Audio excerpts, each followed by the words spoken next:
Hello students, today we are going to start first poem of your English book First Flight, that is The Dust of Snow, written by Robert Frost. Before we start the poem, do not forget to subscribe our channel. It motivates us for making videos. Before we start the poem कुछ खास बातें जान लेते हैं हम हमारे writer के बारे में जिनका नाम है Robert Frost. He is a American poet and we know that he is a very good poet, जिनकी एक पोएम थी अ रोड नॉट टेकन जो हम क्लास 9th में पढ़ के आ चुके हैं। उन्हीं की एक पोएम डस्ट ऑफ स्नो हमको क्लास 10th में पढ़नी है। सो शुरू करते हैं हम हमारी पोएम को।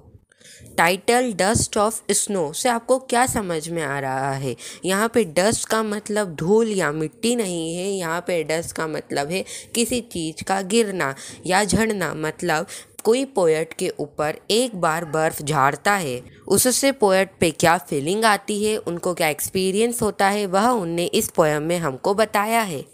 So let's start the poem. The way a crow shook down on me, the dust of snow from a hemlock tree.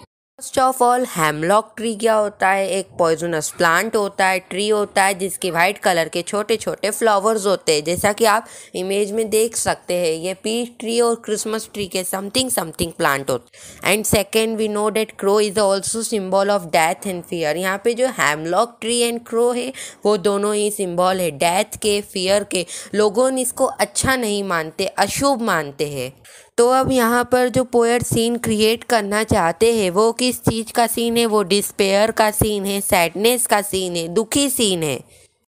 वो कहते हैं कि क्रो था जो हेमलॉक ट्री के ऊपर बैठा हुआ। अब क्रो की मूवमेंट की वजह से जो हेमलॉक ट्री के ऊपर बर्फ़ पड़ी हुई थी वो उसके कारण हिली। अब वो क्यों हिली ये ऐसा पोएट ने स्पेसिफाई नहीं करा है। The movement of crow is not specify.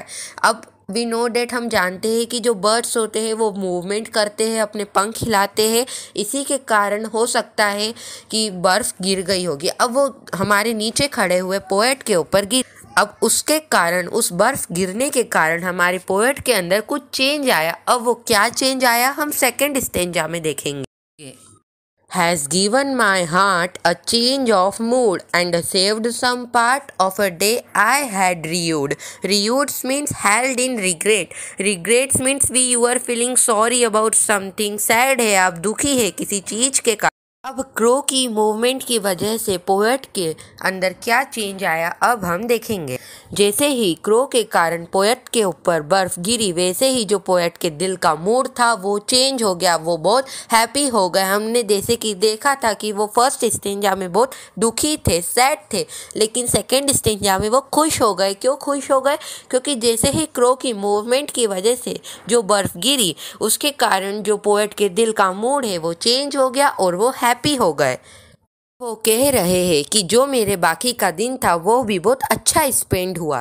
तो हमने यहाँ पे हमारी पूरी डस्ट ऑफ स्नो पोएम समझ ली जिनके राइटर है Robert Frost.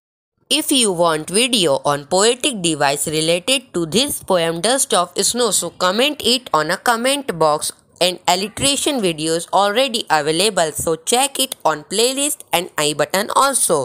Thank you for watching and don't forget to subscribe our channel.